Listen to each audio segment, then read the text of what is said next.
నమస్తే welcome to #you నేను మీ రాజేష్. తెలంగాణ రాష్ట్రంలో ప్రస్తుతం ఫోన్ ట్యాపింగ్ తీవ్ర స్థాయిలో దుమారం రేపుతోంది. పెద్ద ఎత్తున ఇప్పుడు పాత్రధారులందరూ ఒకరొకరుగా నోరు విప్పుతున్నటువంటి నేపథ్యంలో ఇప్పుడు అసలైనటువంటి సూత్రధారులు ఎవరు అనే అన్వేషణలో సిట్టు చాలా సీరియస్గా ముందుకు అడుగులేస్తుంది. ఇట్లాంటి సందర్భంలో ఇప్పటికే అనేక మంది బాధితుల యొక్క వాంగ్మూలాలు తీసుకుంటున్నటువంటి సందర్భం మనం చూస్తున్నాం. ఆఖరికి ఎవరి ఫోన్లు వదిలిపెట్టకుండా అందరి ఫోన్లను కూడా తెలంగాణ రాష్ట్రంలో అప్పటి బీఆర్ఎస్ పెద్దలు మరొక్కసారి అధికారంలోకి రావడం కోసం ఈ ఫోన్ ట్యాపింగ్ని ఏకంగా మావోయిస్టుల సానుభూతి పరుల పేరుతో అందరి ఫోన్లు ట్యాప్ చేసినటువంటి పరిస్థితి. సో ఇట్లాంటి సందర్భాల్లో ఏం జరగబోతా ఉంది అనేది ఒక కీలకమైనటువంటి ఉత్కంఠ పరిణామంగా మారుతోంది. సో ఈ వ్యవహారంలో మొదటి నుంచి కొంత పోరాడుతున్నటువంటి చక్రధర్ గౌడ్, ఆయన మొదటి బాధితుడుగా ఆయన మొదటి నుంచి కూడా ఆరోపిస్తున్నాడు. మరీ ముఖ్యంగా ఈ ఫోన్ ట్యాపింగ్ వ్యవహారంలో హరీష్ రావుని టార్గెట్ చేస్తూ కూడా ఆయన కొంత పోరాటం చేస్తున్నాడు. ఏకంగా హైకోర్టులో కొంత ఆయనకు చేదు అనుభవం మిగిలినప్పటికీ కూడా సుప్రీంకోర్టు తలుపు తట్టి సుప్రీంకోర్టు వరకు కూడా వెళ్ళి పోరాడుతున్నటువంటి వ్యక్తి చక్రధర్ గౌడ్. మరి ఇట్లాంటి సందర్భాల్లో ఆయన భవిష్యత్ యాక్షన్ ప్లాన్ ఏ విధంగా ఉండబోతోంది? మరి ఇప్పుడు ఫోన్ ట్యాపింగ్ వ్యవహారం కీలకమైనటువంటి విచారణ దశలో ఉన్నటువంటి సందర్భంగా మరి ఈయన ఇచ్చినటువంటి గతంలో ఇచ్చినటువంటి వాంగ్మూలం ఏమని ఇచ్చారు? మరోవైపు ఫోన్ ట్యాపింగ్ ఎక్కడికి దారితీసే అవకాశం ఉంటుంది? మరి నిజంగానే సూత్రధారులు ఎవరైతే ఉన్నారో వాళ్ళు ఎప్పటికీ బయటకు వచ్చే అవకాశాలు ఉన్నాయి. ఇవన్నీ కూడా చాలా డౌట్స్ ప్రజల్లో ఉన్నాయి. ఇవన్నీ కూడా మనం చక్రధర్ గౌడ్ తోటే మనం మాట్లాడదాం. మనతో పాటు కాంగ్రెస్ పార్టీ నాయకులు చక్రధర్ గౌడ్ మనతో పాటు జాయిన్ అవుతున్నారు, మాట్లాడదాం. సార్ నమస్తే. నమస్తే. సిద్దిపేటలో చక్రధర్ గౌడ్ అంటే తెలియనటువంటి వాళ్ళు ఉండరు. అప్పట్లో ఎన్నో పోరాటాలకి ఎన్నో అణచివేతకు గురైనటువంటి వ్యక్తుల్లో మీరు ఒకరు. అప్పటి ప్రభుత్వ పెద్దలు అణచివేతకు గురైన దాంట్లో. సో ఇప్పుడు ఫోన్ ట్యాపింగ్ కీలక దశ నడుస్తుంది, విచారణ క్రమం కొనసాగుతుంది. ఏంటి ఫోన్ ట్యాపింగ్ ఇప్పుడు విచారణ క్రమం చూస్తుంటే మీకు ఏమనిపిస్తుంది? ఇప్పుడు మీరు నన్ను చక్రధర్ అని పిలవద్దు, మావోయిస్ట్ చక్రధర్ అని పిలవాలి. మావోయిస్టు నేను. మావోయిస్ట్ అనుభూతి పరుల. అరే ఏందో అది ప్రభాకర్ రావుని అడిగితే చెప్తాడు చక్రధర్ మావోయిస్టా. బండి సంజయ్ కూడా సహాయ శాఖ మంత్రి కాదు, మావోయిస్టు బండి సంజయ్. అంటే సిగ్గు ఉండాలి కొంచెం అయినా. ఏం చేసిరు అంటే దీని లెక్క ప్రకారం మీరు చూస్తే రాజేష్ గారు, రేపు మాకు సంచులో డ్రెస్సులో తొడిగి కాల్చేస్తామన్నట్టుగా. అంటే మూడోసారి నీ ప్రభుత్వం వస్తే మావోయిస్టు చక్రధర్ని కాల్చేస్తావు నువ్వు. ఎంత అసలు ఇవాళ ఇది వింటుంటేనే ఎంత బాధ అనిపిస్తుందంటే, ఇంట్లో ఉండే ఆడవాళ్ళ యొక్క మాట్లాడేదానికి భద్రత లేదు. మీరు ఇండియా మొత్తంలో ఎవ్వడు వాట్సాప్ కాల్ యూజ్ చేయడు, కేవలం తెలంగాణ రాష్ట్రంలోనే. గతంలో కూడా నేను చెప్పిన చంద్రబాబు నాయుడు గారి ఫోన్ కూడా ట్యాప్ చేసిండు ఈ దొంగ. ఆ విధంగానే జగన్కి సహకరించిండు. ఇదంతా అదే. ఇక్కడ ఒక 2 కాపీస్ ఇస్తారు, ఒక కాపీ జగన్కి ఇస్తారు, ఒక కాపీ ఈయన వాడుకుంటాడు. అందుకే ఈయన ఓడిపోగానే ఆయన ఓడిపోయిండు. సో ఫోన్ ట్యాపింగ్ పైన సిబిఐ ఎంక్వైరీ ఏదైతే అంటున్నారో ఖచ్చితంగా వేయాల్సిందే. ఇది దేశద్రోహం. ఇది సామాన్యులను సానుభూతి పరులను చేసిరండి. ఒక్కడుంటాడు పోనీ డీటెయిల్స్ ఇచ్చటం కన్నా తలకాయ ఉండాలి. అరే నక్సలైట్లు ఇంతమంది ప్రజలలో తిరుగుతుంటే పోలీసు వాళ్ళు ఏం చేస్తారు? Minimum common sense. ఇప్పుడు నక్సలైట్లు మావో సానుభూతి పరులు చంద్రబాబు గారు, షర్మిల, బండి సంజయ్, రేవంత్ రెడ్డి అంటే ఇంత టాప్ పొలిటికల్ స్టాల్ వాకర్స్ అందరూ కూడా మేమంతా మావోయిస్టులమే. మేమంతా మావోయిస్టులము. ఒకానొక సందర్భంలో ఏమన్నాడు మన కేసీఆర్, మాది మావోయిస్టుల సిద్ధాంతము మా పార్టీ అంటే. అరే నేను నక్సలైట్లను చంపడేమో అనుకున్నాం, కానీ ఈ రాజకీయ నాయకులు అందరి మీద మామూలు ముద్ర వేస్తున్నారు అనుకోలే కదా. చాలా టూ మచ్ అండి. ఇది చిన్న విషయం ఏం కాదు. ఇది ఇలా ఇంకెందుకు చేశారు? కొన్ని వేల కోట్ల రూపాయల దందాలు జరిగినాయి. భార్య భర్త ఒకరికొకరికి తెలియకుండా వీళ్ళకి డబ్బులు చెల్లించుకున్నారు. ఇప్పుడు ప్రతి మనిషి జీవితంలో ఒక చీకటి కోణం ఉంటుంది. ఆ చీకటి కోణాన్ని వీళ్ళు వ్యాపారంగా మార్చుకున్నారు. ప్రభాకర్ రావు అనేటోడు పోలీసు వేషం వేసుకున్న నయ్యం, పోలీసు వేషధారణలో ఉన్న నయ్యం ముఠ. నయ్యం గాడన్న ఎక్కడనో దూరం ఉండి చేసిండు, కానీ ఈ పోలీస్ నయ్యం అనేటోడు చాలా డేంజర్. అంటే ఇప్పుడు మీరు చెప్పేదాన్ని బట్టి చూస్తే మీ చీకటి దందాలకు కూడా వాళ్ళు తలదూచి మీరు కూడా మీతో కూడా వసూలు పాల్పడు. నాకు చీకటి ఎక్కడదండి, నన్ను వాడు చీకట్లో పెడదామంటే వానితోటి కాలే. సరే మీరు అన్నది ఒక మాట ఒప్పుకుంటా. సరే చక్రధరు పలానా కేసులలో ఇరికిండు అనుకుందాం, రేప్ కేసు అని పెట్టిండు. వినండి, కోర్టు ఏం చేసింది తెలుసా? 376 కాదు 354 అని ఆన్ రికార్డ్స్ పేపరు. దమ్మున్న మొగడోడైనా చూసుకోవచ్చు. నంబర్ చెప్తా 351. అంటే జడ్జి గారే చెప్తుండు ఆ పిల్ల ఊరిని పట్టుకొచ్చి ఆమె కూడా చెప్పింది ఆడు నన్ను ఏం అనలేరా బాబు అని చెప్పింది. నెక్స్ట్ సైబర్ క్రైమ్ కేసులో 50 కోట్లు అన్నారు నా మీద. ఛార్జ్షీట్ చదువుండి ఇప్పుడే 10,000 రూపాయలు. నిజంగానే నా బాధితులు ఉంటే 100లలో కాకుండా 10ల సంఖ్యలో దొరకలేదా మీకు? అంటే మీకు ఎవ్వరు రాలేదు, ఏం జరగలేదు. ఇదొక కుట్ర అండి. నిజంగా నేను చీకటి వ్యాపారాలే చేసి ఉంటే వాళ్ళతోటి సైలెంట్ ఎందుకు కాలే? చీకటి వ్యాపారం చేసి గతంలో కూడా అడిగినా ఎందుకు మీరు కాంప్రమైజ్ కావట్లేదు? ఎందుకు కావాలండి? నేనేం తప్పు చేసిన? నన్ను నక్సలైట్ని చేసిండు వాడు. రేపు హరీష్ రావు అనేటోడు ప్రభుత్వం వస్తే ఖచ్చితంగా నా ఇంట్లో 4 సాహిత్యం పుస్తకాలు ఏదో పెట్టి నన్ను కుక్కని కాల్చినట్టు కాల్చేస్తాడు, ఎన్కౌంటర్ ఖచ్చితంగా. ఇప్పుడు ఈ ఎస్ఐబి చీఫ్ గారికి కూడా ఇప్పుడు మాజీ ఎస్ఐబి చీఫ్ ప్రభాకర్ రావు గారికి ఉన్నదేంది? వాని బలుపేంది? వాని కావురమేంది? నెక్స్ట్ బీఆర్ఎస్ వస్తే ఈ కేసులన్నీ మాఫీ అవుతాయి, గిట్లా టైంపాస్ చేద్దాం అని వానికి అంత బలుపు. రావడమే ఎయిర్పోర్ట్లోకి వెళ్ళి బౌన్సర్లు ఎట్లొచ్చిరండి వీనికి? అంటే లోకల్ నుంచి వీనికి A to Z ఇన్ఫర్మేషన్ అందుతుంది, ఏమేం జరుగుతుంది అని. అంటే ఇప్పుడు ప్రభాకర్ రావుకి పోలీస్ శాఖలో కూడా ఇన్ఫార్మర్లు ఉన్నారనుకోవాలా? ఖచ్చితంగా ఉంటారండి. ఇప్పుడు సానుభూతి పరుడు అనేటోడు ఎక్కడైనా ఉంటాడు. మళ్ళీ బీఆర్ఎస్ వస్తే నా లైఫ్ బాగుంటుంది అని కొంతమంది ఆఫీసర్లు ఉన్నారు. ఇంకా కూడా కింది స్థాయి ఆఫీసర్స్ ఒకళ్ళిద్దరు నాతో ఏమన్నారంటే, రేపు బీఆర్ఎస్ వస్తే మీరు బాగానే ఉంటారన్నా, మాకు ఇబ్బంది అవుతుంది అన్నాడు. అరే వాడు రాడురా బాబు, వాడు రాడు, మేము రానియము. హరీష్ రావు పని అయిపోయింది, అది మూలకు పడ్డది. కేటీఆర్కి ఏం చేయాలో అర్థం కాక పిచ్చిలా బాగుతుండు, కొంత డోస్ దిగినట్టుంది, విత్డ్రావల్ సిమ్టమ్స్ తోటి ఒరుతుండు ఆయన. కవితకి ఏం చేయాలో అర్థం కాక మొన్నటిదాకా నరరూప రాక్షసులు మేకల మందని తిని ఇప్పుడు ఆ మేకల మందకి నేను శాకాహారినైనా అని చెప్తురు. ఎవడు నమ్ముతాడు? ఎంత దౌర్భాగ్యం. వీళ్ళు రారు, ఈ దొరలకు అంత సీన్ లేదు, ప్రజలు అమాయకులు కాదు. కాంగ్రెస్ పార్టీ ప్రచారం చేసుకోవడంలో వెనుకబడిపోయినాం. బట్ ఇవాళ మీరు చూసినట్టయితే సిట్ ఏదైతే విచారం చేస్తుందో ప్రజలంతా ఒకంత ఇంట్రెస్టెడ్గా చూస్తారు. అరే భార్యాభర్తలు మాట్లాడుకోగా మీకేం పని? సినిమా హీరోయిన్లతో నీకేం పని? ఎవ్వడు లేడా? సమంతని తీసుకొచ్చి సిరిసిల్లలో సమంతనే దొరికిందా నీకు? సిరిసిల్లలో తెలంగాణలో హీరోయిన్లే లేరా? తెలంగాణ వాళ్ళకు అసలు ఆమె చీరలే కట్టదిరా బాబు, ఆమెకు చీర గురించి ఏం తెలుసు? సో మీరు ఇవన్నీ చూస్తే. కానీ ఇప్పుడు మీరు అంటున్నారు సిబిఐ ఎంక్వైరీ బీజేపీ డిమాండ్ చేస్తుంది. సో సిబిఐ ఎంక్వైరీ డిమాండ్ చేస్తుంటే మీరు కూడా స్వాగతిస్తున్నారు. సో అది స్వాగతిస్తున్నారంటే మీరు ఇప్పుడు జరుగుతున్నటువంటి సిట్ విచారణ మీద అంటే నమ్మకం లేదు? ఒక్కటి సిట్ చేసే పని సిట్ చేస్తుంది, కానీ సిబిఐ అంటే కూడా మాకు భయం లేదు అంటున్నాం. ఇప్పుడు కొంతమంది మేము కాపాడుతాము, మేము రేవంత్ ఇట్లున్నాడు అట్లున్నాడు అని చెప్పే వాళ్ళకి వేసుకోండి మీకు ధైర్యం ఉంటే సిబిఐ ఎంక్వైరీ అని అంటున్నాం. బట్ ఇక్కడ పోలీస్ ఆఫీసర్లు సమర్థులు కాబట్టి అమెరికాలో ఒక లాడెన్ లెక్క దాక్కున్న దొంగని తీసుకొచ్చి ఇక్కడ రోజు ఎంక్వైరీకి తిప్పుతున్నారు.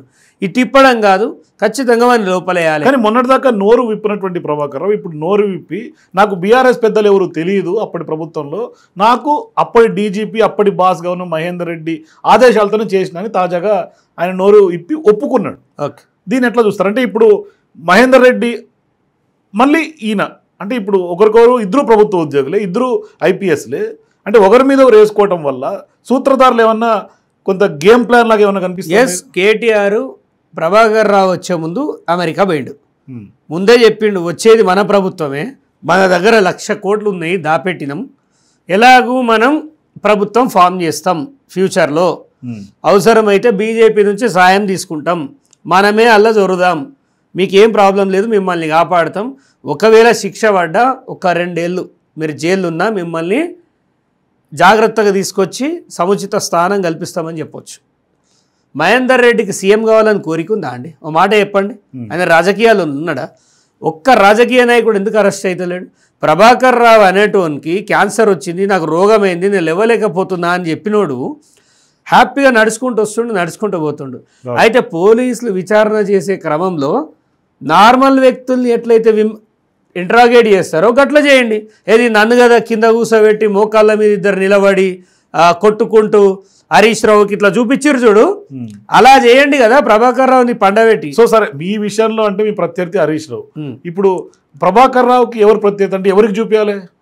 ఖచ్చితంగా ప్రజలకు చూపించాలి. డెమోక్రసీ అది కాదు కదా. లేదు, ప్రజలకు చూపించండి అంటున్నా. డెమోక్రసీ అది కాదు కదా. చూడండి, నిజ నిజాలు బయటికి గక్కీమంటున్నా.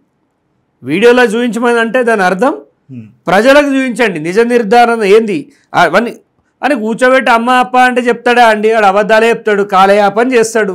ఈ కేసు ఇంకొక 2 ఏళ్ళు నడిచిందనుకో, లాస్ట్ 1 ఇయర్ ఎలక్షన్స్ ఉంటాయి. ఎలక్షన్స్ అప్పుడు మనం ఎవరిని ముట్టుకునే పరిస్థితి ఉండదు, ప్రజల లోపల సెంటిమెంట్స్ వస్తాయని. కవితను అరెస్ట్ చేస్తే అయిందేముంది? రాష్ట్రానికి ఏమన్నా అయిందా? ఎంటర్ కూడా పోలే. రేపు కేటీఆర్ని లోపల దొబ్బినా, హరీష్ రావుని లోపల వేసినా అయ్యేదేం లేదు. సో ఏదో యుద్ధం వస్తుంది, ఏదో ఆంధ్ర తెలంగాణ విడిపోతే ఏం జరిగింది? అంత పెద్ద స్టేట్ విడిపోతేనే ఏం కాలే. ఈ గొట్టంగాలను తీసుకొచ్చే లోపలేస్తే అయ్యేదే ఉన్నది. ప్రభుత్వానికి మంచి పేరు. ప్రధానంగా ఈ సూత్రధారుల విషయం తీసుకుంటే సహజంగా బీఆర్ఎస్ పార్టీలో ప్రముఖులు పెద్దలు అందరూ ఉండేది కేసీఆర్, కేటీఆర్, హరీష్ రావు, కవిత. ఇప్పుడు కవిత ఫోన్లు కూడా ట్యాప్ అయినాయి అనే ఒక ఎపిసోడ్ బాగా సర్క్యులేట్ అవుతుంది సోషల్ మీడియాలో. కాబట్టి ఈమెకి తెలియకుండానే ఫోన్ ట్యాపింగ్ జరిగిందని మనం భావించాలి. మరి అప్పుడు ఉన్నది ముగ్గురే, కేసీఆర్, కేటీఆర్, హరీష్ రావు.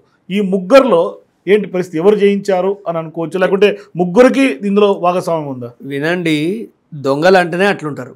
ఒకరి మీద ఒకరికి నమ్మకం ఉండదు. కేటీఆర్ ఫోన్ కేసీఆర్ చేపిస్తాడు, కేసీఆర్ ఫోన్ కేటీఆర్ చేపిస్తాడు, మా ఏం మాట్లాడుతుండో అని.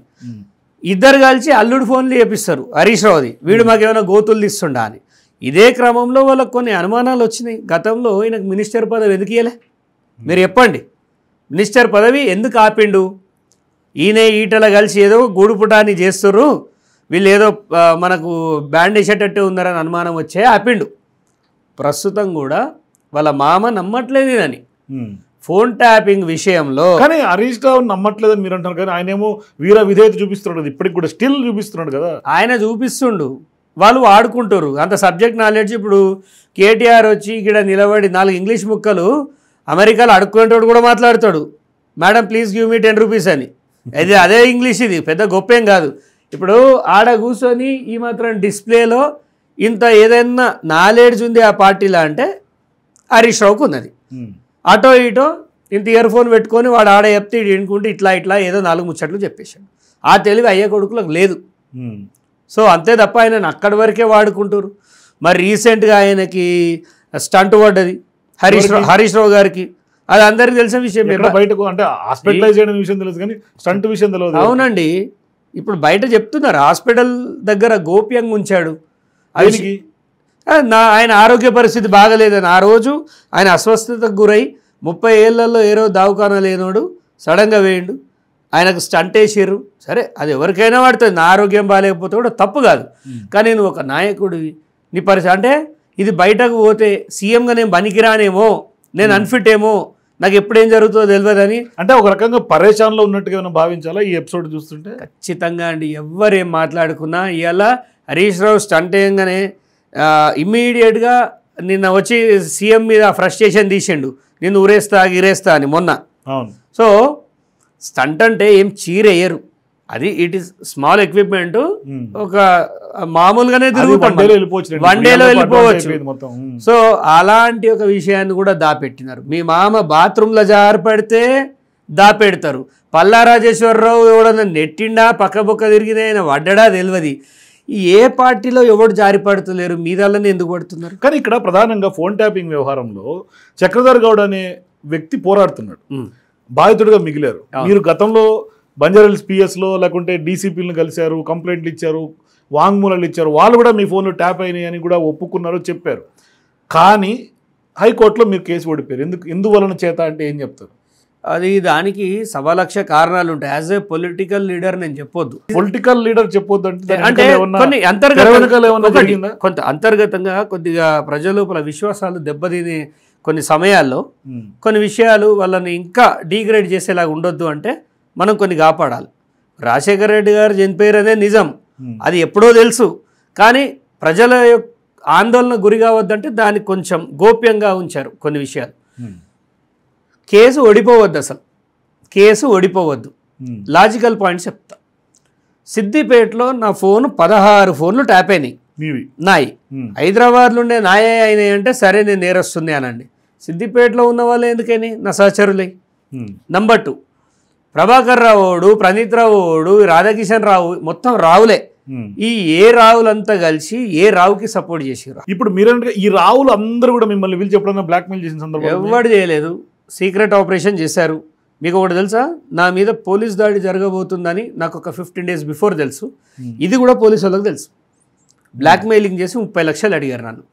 ఆ స్క్రీన్ షాట్స్ అన్ని పోలీసులకు ఇచ్చాను నేను విచారణ. అందుకే ఆ బ్లాక్మెయిల్ చేసిన వాళ్ళని కూడా పట్టుకొచ్చారు. అదంతా నిజమండి. దొంగలల్లా దొంగ. ఇప్పుడు ఎస్ఐ లోపలే పోతుండే చక్రధర్ అంటే ఓంగాడు ఫోన్ చేసి ఒక 30 ఎత్తామని నేను తప్పిస్తా అన్నాడు. ఈ స్క్రీన్ షాట్స్ నేను పోలీసులకు చూపించా. వాళ్ళు అడిగారు, మేము చేస్తామని తెలుసు, నువ్వు ఎలా తప్పించుకోలేదంటే, బ్లాక్మెయిల్కి వాడికి లొంగితే ఎప్పటికీ లొంగాల్సి వస్తుంది. మీతోటైతే నేను ప్రజాస్వామ్యంగా బెయిల్ తీసుకొని వచ్చి నేను నిర్దోషిగా బయటికి వస్తానని చెప్పాను. ఖచ్చితంగా నాకు ఏం జరుగుతుందో, నా పైన జరిగే కుట్రలన్నీ తెలుసు. హరీష్ రావుకి తప్ప ఎవ్వడికి లేదు. నేను ఆయన ప్రత్యర్థిని. అక్కడ 17,000 ఓట్లు ఆయనే చీల్చాను నేను. అందుకే ఆయనకు 1,00,000 మెజారిటీ రాలేదు. ఇప్పటికీ సిగ్గు లేకుండా బీఆర్ఎస్ వాళ్ళు కార్యకర్తలు మా అన్నంటది మా అన్నంటిది. అరే బాబు, కొంచెమన్నా చదువుకోండిరా. ఏమన్నా రాష్ట్రం సర్వనాశనం అయిపోతుంది. ఇన్ని వేల మంది ఫోన్లు ట్యాప్ అయినాయని సజీవ సాక్ష్యాలు పోలీస్ స్టేషన్ చుట్టూ తిరుగుతున్నాయి. ఇవాళ రాజేష్ మీ ఫోన్ కూడా ట్యాప్ కావచ్చు, చెప్పలేము. మీరు 100% చెప్తాను. ఎందుకంటే మీరు ఒక జర్నలిజం న్యూట్రల్గా చేస్తారు కాబట్టి మీరు బాధితుడే అయి ఉంటారు. కాదంటే హై ప్రొఫైల్ వ్యక్తుల్ని తీసుకుంటూ వచ్చేవారికి మీ నంబర్ ఎక్కడో మిస్ అయిపోతుంది. That's it. మీరు సురక్షితంగా ఉన్నాను అనుకోవడం మీ భ్రమే. సో వాట్సాప్ కాల్ మాట్లాడితే కూడా ట్యాప్కి ఖచ్చితంగా చేసుకోవచ్చా? ఫేస్ టైం కూడా ట్యాప్ చేశారు. ఫేస్ టైం భద్రత లేదండి.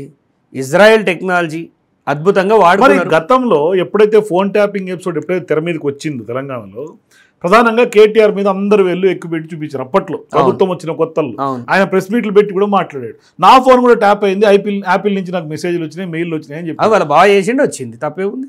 అంతేనా? అలా బాగా చేసిండి వచ్చిందండి. అలా బామ్మరిది చేసిండి, ఈయనకు వచ్చింది. మీరు చూడండి, అంత దొంగలే ఇది, అంత దొంగల బండి ఇది. మీకు ఒకటి చెప్తాను, రాష్ట్రం మొత్తం ఇంక్లూడింగ్ మా ముఖ్యమంత్రి గారు కూడా కేటీఆర్ అంటే పాపం మా ముఖ్యమంత్రి గారు ఏమనుకున్నారంటే ఈడు కేటీఆర్ గారే దొంగ అనుకొని వారు ఎక్కువ పెట్టారు.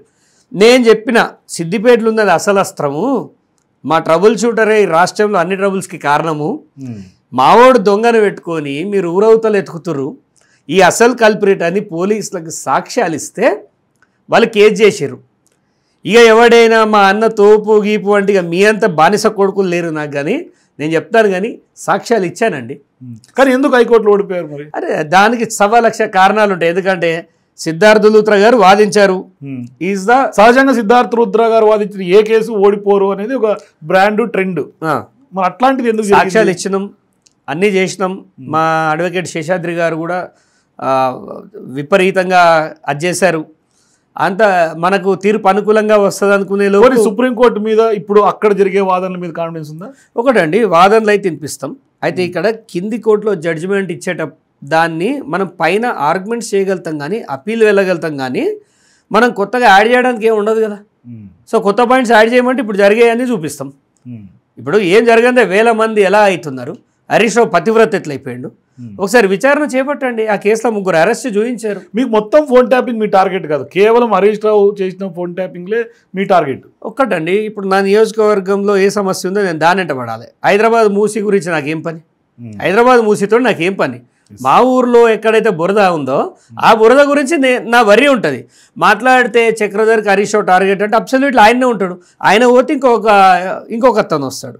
సో ఆబ్వియస్లీ పర్సన్ కాదు నా ఎజెండా, ఆ పార్టీలో జరుగుతున్న దుర్మార్గులు.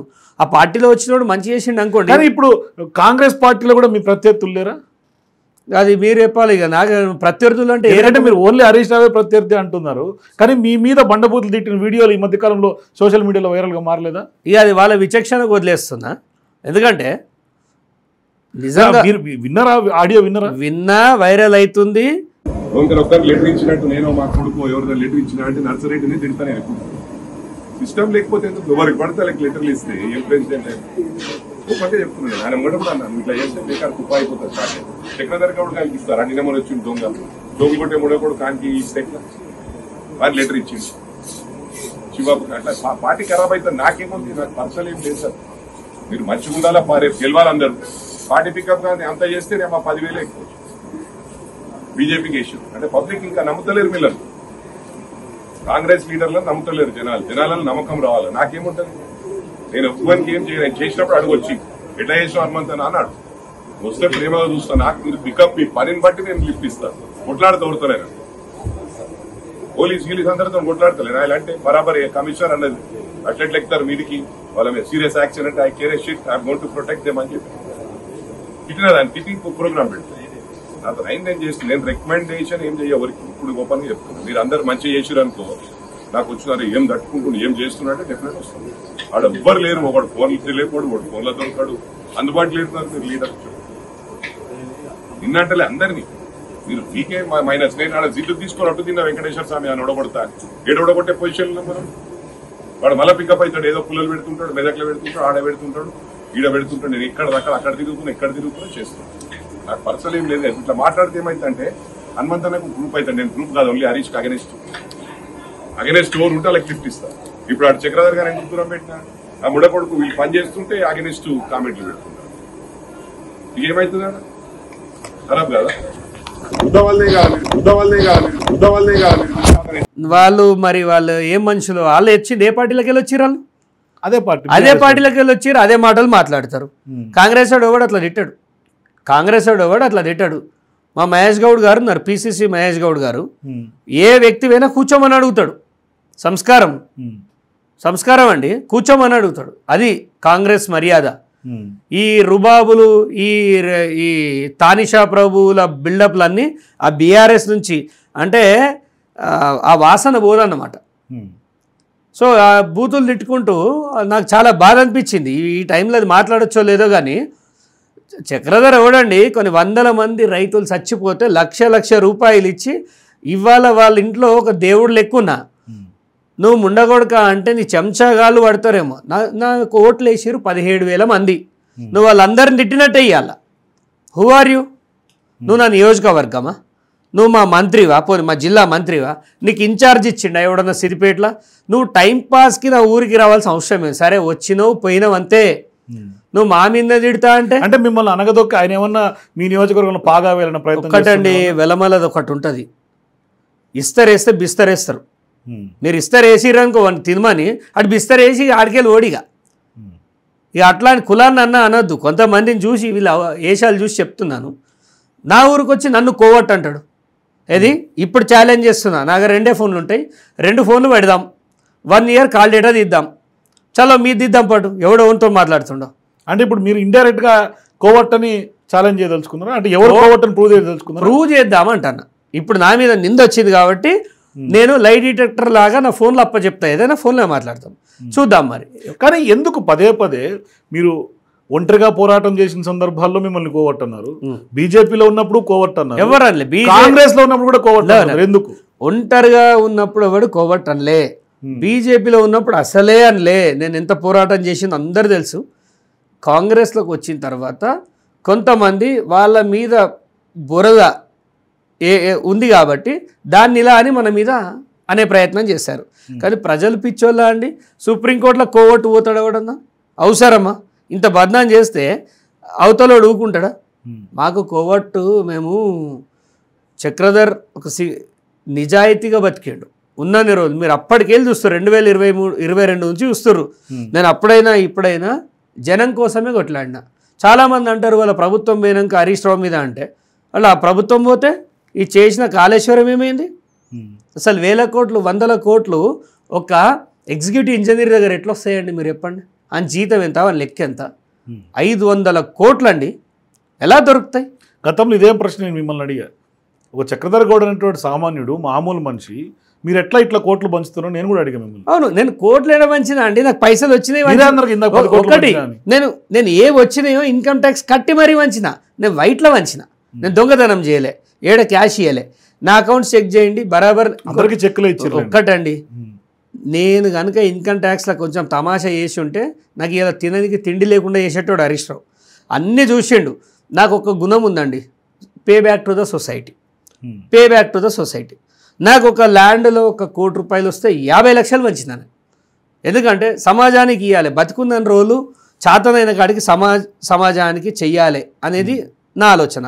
అప్పుడు 1,00,000 ఇచ్చిందని ఇప్పుడు 10,000 ఇస్తుంది. కానీ ఇప్పుడు మీకు ఆల్రెడీ హరీష్ రావు ఒక ప్రత్యర్థి కదా, ఇప్పుడు చక్రధర్ గౌడ్ అనే ఆయన కాంగ్రెస్లో ఉన్న వ్యక్తులకు కూడా ఉమ్మడి ప్రత్యర్థిగా ఎందుకు మారాల్సి వచ్చింది? అంటే మీరు ఏమన్నా అక్కడ రాజకీయంగా సుడా చైర్మన్ అప్పట్లో ఏదో మీరు కాంగ్రెస్ పార్టీలో ప్రపోజల్ నడిచినట్టుంది, దానికోసం ఏమన్నా ఇది జరిగింది? అబ్సల్యూట్లీ. ఇప్పుడు చక్రధర్కి సుడా ఇవ్వద్దు అని అన్నారంట. పోయి ఎందుకు ఇవ్వద్దంటే వాని మీద కేసులు లేట. ముఖ్యమంత్రి మీద ఏమునే కేసులు లేవా? ఆయన చెప్పుకుంటు బహిరంగ సభలో 180 నానే కూడా కేసులు లేరా, నేనే కొట్టించుకోలేకపోతున్నా అన్నాడు. నంబర్ 1. ఇతర పార్టీ నుంచి వచ్చాడు. ఇతర పార్టీ నుంచి రాందవుడు మినిస్టర్లు అయ్యారండి. మినిస్టర్లు ఎందుకు అయ్యారు? వాళ్ళకి ప్రతిభ ఉంది, వాళ్ళకి చాతన అవుతుంది, గత ప్రభుత్వంలో పనిచేసిన అనుభవం ఉంది కాబట్టి. వాళ్ళెవరికి అడ్డు లేనిది మీకెందుకు అడ్డు అవుతుంది? ఇప్పుడు అనుకుంటే సీఎం రేవంత్ రెడ్డి గారు కూడా ఇతర పార్టీ నుంచి వచ్చిన ఆయన. హరీష్ రావు పాతి పెట్టిన కొన్ని వాటి వెతికి తీస్తా, అస్థి పంజరాలు వెతికి తీస్తాడు, ఆ సాక్ష్యాలు తీస్తాడు, వాటికి సంబంధించిన ఈ భూములకు సంబంధించిన విషయాలు ఆయనని భూస్థాపితం చేస్తాడనే భయంతో హరీష్ రావు అనేటోడు కొన్ని కోట్ల రూపాయలు ఖర్చు పెట్టి ఇలా చక్రధర్కి పదవి రాకుండా చేస్తుండు. ఒకటి చెప్తా, సమర్థుడికే ఇవ్వాలి. ఇవాళ నేను ఎక్కడ సమర్థుడు? ఇక్కడ నాదొకటి చిన్న డీవియేషన్, అంటే మధ్యలో అడిషన్. కోట్లు ఖర్చు పెట్టి పదవి రావట్లేదు, రానియకుండా చేస్తున్న అరెస్ట్, కానీ ప్రభుత్వంలో అరెస్ట్ అవ్వలేడు. ప్రభుత్వంలో మీ పార్టీ ఒక్కటండి, ఒక్కటి వినండి, ప్రభుత్వంలో ఉన్నారు. ఒక్కటి వినండి, ఏ పార్టీలో 100% పతివ్రతలు ఉండరు. బీజేపీలో, కాంగ్రెస్లో, ఏ పార్టీలో అయినా ఎవడో ఒకడు అక్కడికి వెళ్ళి వచ్చినోడు. వలస పక్షి ఇక్కడ ఉంటుంది కదా, ఆ వలస పక్షి ఏం చేస్తుంది? ఇక్కడ ఉన్న వాళ్ళందరికీ ఇవాళ ఈటల రాజేందర్ ఉన్నాడు. సింపుల్గా డైరెక్ట్ చెప్తున్నా, ఈటల రాజేందర్ ఉన్నాడు. బీఆర్ఎస్కి బీజేపీకి కోఆర్డినేషన్గా ఆయన్నే చేస్తాడు. బండి సంజయ్కి ఏం పని? బండి సంజయ్కి ఏం పని? ఆయన పక్తు కాషాయం జెండా. రాజాసింగ్కి ఏం పని? ఎవరు వచ్చారు? బీఆర్ఎస్ దగ్గర వచ్చింది ఎవడు? కవిత గురించి డీల్ మాట్లాడింది ఎవరు? ఇవాళ ఒకటి చెప్తాను వినండి. ఈయన బండి సంజయ్ గారు ఒక మాట అంటారు, నాకు గద్దర్ అంటే ఒక నక్సలైటు, ఒక అర్బన్ నక్సలైటు, ఆకునూరు మురళి ఒక అర్బన్ నక్సలైట్ అని, ఎరుపు జెండా అని. మరి ఎరుపు జెండా మీదకి వెళ్ళి వచ్చిన వానికి మీరు రాష్ట్ర అధ్యక్ష పదవి ఎట్లిస్తారు? మీరు అది చెప్పండి. ఇలా సిద్దిపేటలో, ఈ మాట నాకు అనవసరం, సిద్దిపేటలో బీజేపీలో హేమీలు ఉన్నారండి. మంచి వాళ్ళు ఉన్నారు, ఎక్సలెంట్. 25 ఏళ్ళు 30 ఏళ్ళు పార్టీ కోసం బట్టలు చెప్పుకున్న వాళ్ళు ఉంటే, బీఆర్ఎస్ నుంచి ఈటల రాజేందర్ తోటి అభిమానంతో కూడా వచ్చిండు బైరి శంకర్ అని.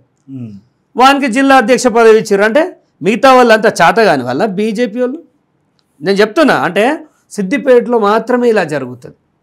అంటే హరీష్ రావు ఓ వేస్ట్ గానికి ఇప్పియాలి అని అనుకుంటాడు, ఆ వేస్ట్ గానికే టికెట్ ఇస్తాడు. అంటే అన్ని పార్టీలని డమ్మీ చేసి హరీష్ రావు ఖచ్చితంగా ఇలా నిర్మోహమాటంగా చెప్తా. ఆయనకున్న పరిచయాలతోటి కాళ్ళు మోపుతాడు, కడుపులో తలకాయ పెడతాడు, జేబులో పైసలు పెడతాడు, ఎవడెవడు దేనికి లొంగుతాడో అది ఇచ్చేసి, నేను భయపడకుండా చెప్తా రాజకీయాలు, నేను కార్యకర్తని, నన్ను సస్పెండ్ చేయడానికి ఏమున్నది?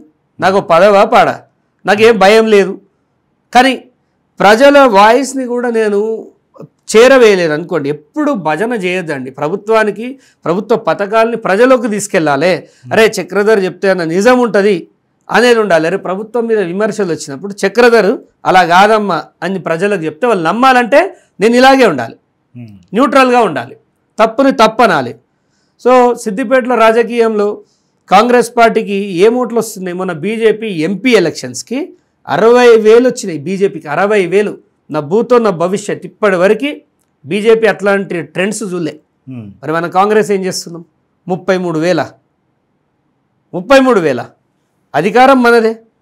అంటే మీరు ఇక్కడ చూడాలి ఎక్కడ అప్పట్లో బీఆర్ఎస్ ఓట్ బ్యాంక్ అంతా బీజేపీకి మారింది అనేది కదా కాంగ్రెస్ పార్టీ ఒక అంచనాకు వచ్చింది. అట్లా ఒకటి అది అసమర్థత ఓరిది బీఆర్ఎస్దే. హరీష్ రావుకి వచ్చే ఓట్లు రేపు ఎలక్షన్ జరిగిన 65,000. రేపు ఎలక్షన్ జరిగిన 65,000. ఆయన చిత్తు ఓడిపోతాడు నా చేతిలో ఫ్యూచర్లో. జనాన్ని సత్యంలో బతకాలండి, నిజంలో బతకాలి. హరీష్ రావు ఏమన్నా మేఘాలలోకి ఊడిపడ్డా? పుట్టుడే మంత్రి. ఎందుకంటే చెప్పులు చక్కగా లేవు. ఏదో వాళ్ళ మామ బిచ్చమేసి వచ్చిండ అండి. ప్రజలు ఎందుకుంటే రాలే ఆయన. ఆయన మంత్రి డైరెక్ట్ అయింది ఆయన. అది అదృష్టం, అది అంతే.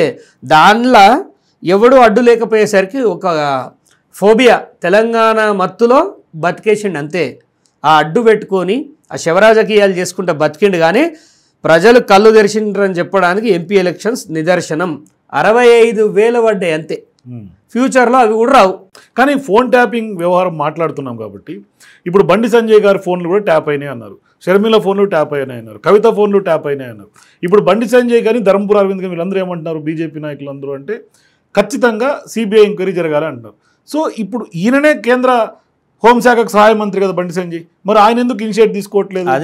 అదే అర్థం కావట్లేదు. ఇప్పుడు ఆయననే దానికి బాస్ ఉన్నాడు, మరి సహాయ శాఖ మంత్రి ఉన్నప్పుడు నీకు ఇక్కడ పోలీసు వాళ్ళ మీద నమ్మకం లేకపోతే నువ్వు ఈ మాటలు మాట్లాడితే మంచిది. నువ్వు విచారణకే రాకపోతే నేను ఇప్పుడు నీ ఫోన్ ట్యాప్ అయిందని చెప్పాల్సిన అవసరం మాకేముంది? ఫస్ట్ ఆఫ్ ఆల్ మేమే కాంగ్రెస్ పార్టీయే తప్పు చేయాలనుకుంటే పోలీసులే తప్పు చేయాలి. బండి సంజయ్ వచ్చి చెక్ చేసుకోడు కదా నా ఫోన్ అయిందా కాలేదా. మేమే ఫోన్ చేసి సార్ మీ ఫోన్ ట్యాప్ అయిందని చెప్తే అంటే నిష్పక్షపాతంగా సిట్ పోలీసులు కరెక్ట్గా పనిచేస్తున్నారు. దానికి నిదర్శనం ఇదే. మీరు రాజకీయంగా సిబిఐ ఎంక్వైరీ డిమాండ్ చేయాల్సిన అవసరం ఏంటి? ఒక్కటి చెప్తున్నాను, అది కాంగ్రెస్ ప్రభుత్వం చేస్తున్న విచారణలో సిబిఐకి అప్పచెప్తే ఏంటంటే సిబిఐ ఎవరి చేతిలో ఉంటుంది? స్టేటా సెంట్రలా? సెంట్రల్. అప్పుడు ఆ బీఆర్ఎస్ బీజేపీ ఒకటే కాబట్టి మా వాళ్ళని మేము రక్షించుకుంటాం, కాలయాపన చేస్తాం, ఎలక్షన్స్కి పోతాం, మేమంతా గెలిచిన తర్వాత ఈ కేసుని పొందబెడతాం. అంటే గతంలో బీఆర్ఎస్ పార్టీని బీజేపీలో విలీనం చేయాలని ఒక ప్రపోజల్ తీసుకొచ్చారని ఏకంగా కూతురు కవిత చెప్తుంది. అవును, అప్పట్లో చర్చలు జరిగినాయని చెప్తుంది. అవును. సో భవిష్యత్తులో సిబిఐ ఎంక్వైరీ కనుక ఫోన్ ట్యాపింగ్లో పడితే ఖచ్చితంగా ఇదొక అడ్డు పెట్టుకొని వాళ్ళని బెదిరించి ఏమన్నా బీజేపీలోకి లాగే ఒక క్రమం జరిగే అవకాశం, లేదా వీళ్ళన్నా పోయి కాళ్ళు పట్టుకునే అవకాశం. ఆల్రెడీ మర్జ్ అయింది, వాళ్ళకు పూలపాలు అయిపోయింది, ఆల్రెడీ అయిపోయింది. ఇక జనం చూడంగా చేసుకునేది ఒకటే ఉన్నది, వాళ్ళ మధ్య అన్నీ నడుస్తున్నాయి. They are enjoying already.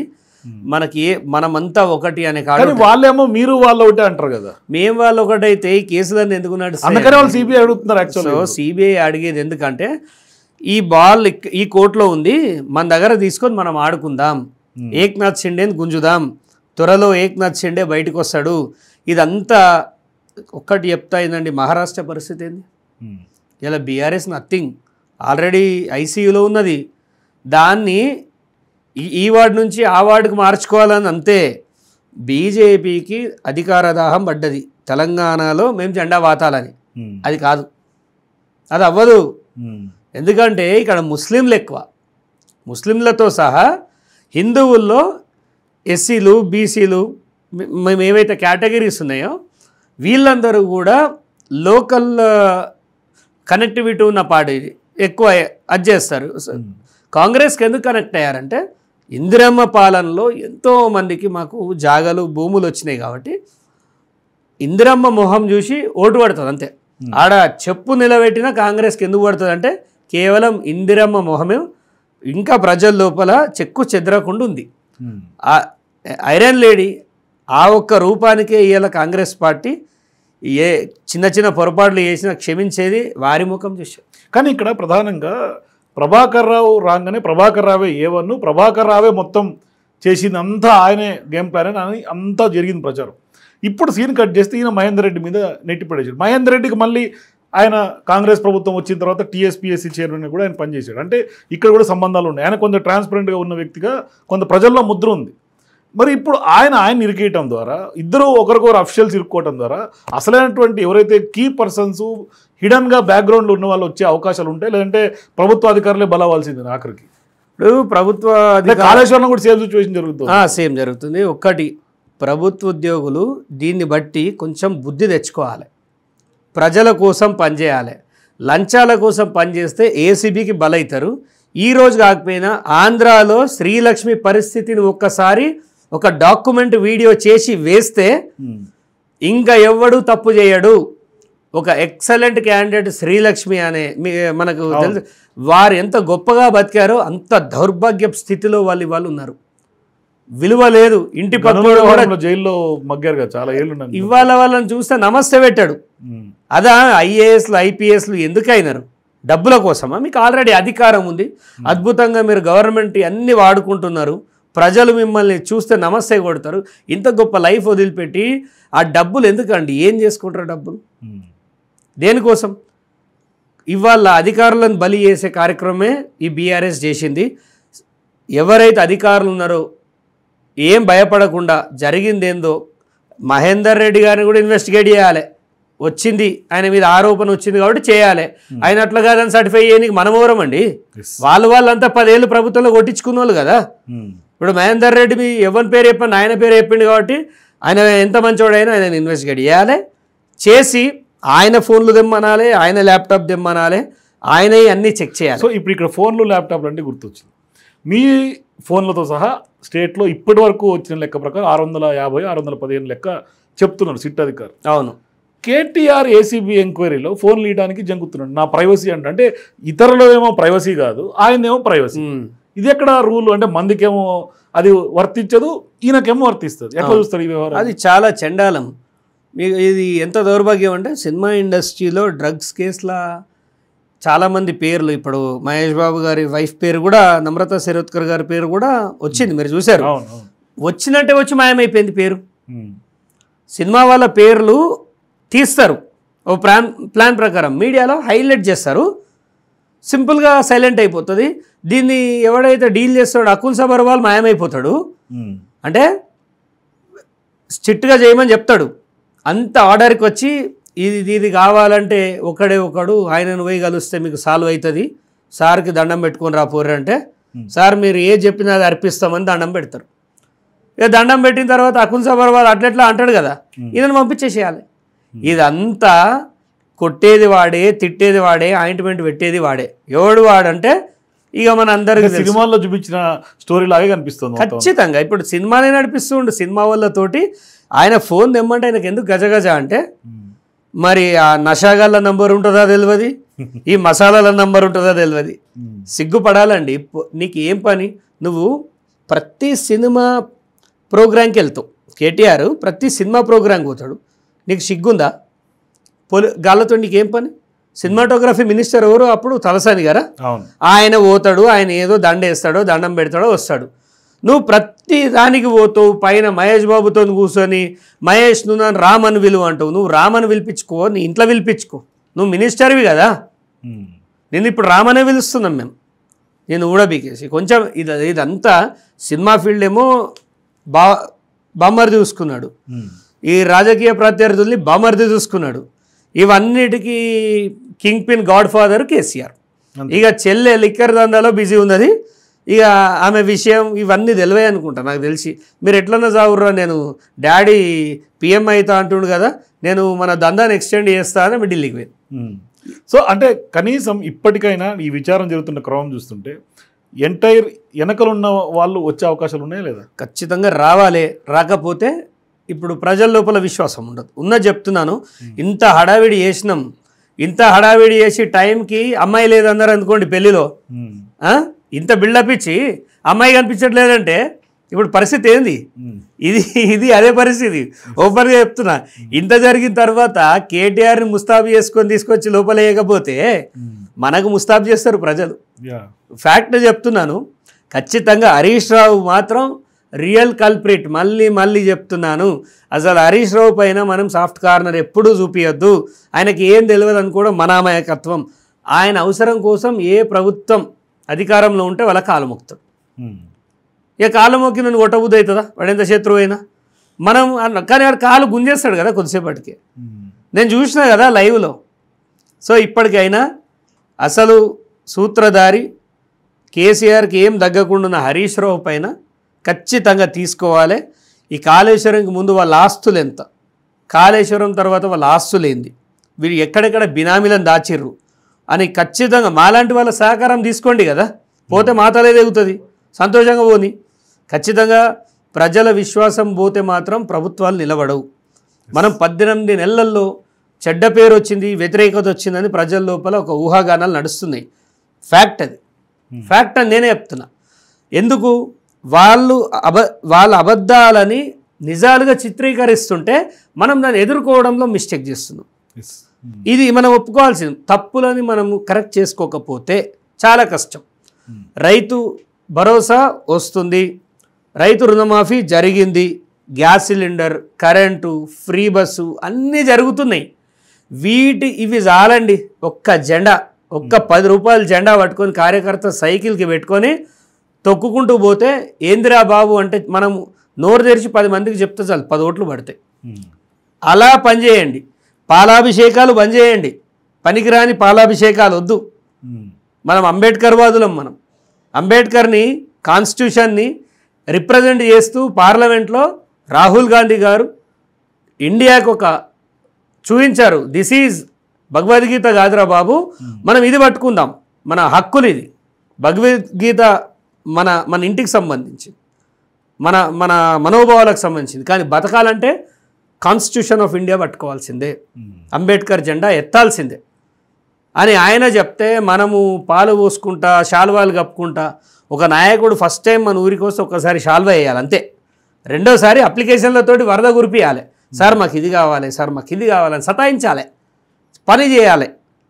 ఇట్లా నాయకుడు చెప్తే నాలంటి పైకి వస్తాడా మీరు చెప్పండి? ఇప్పుడు శాల్వాలు కప్ప అంటుండే వీని కష్టం, వీని రానియద్దు అంటారు.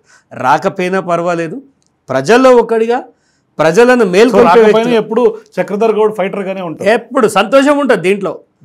అధికార పక్షంలో కూడా ప్రతిపక్ష పాత్రే నాది.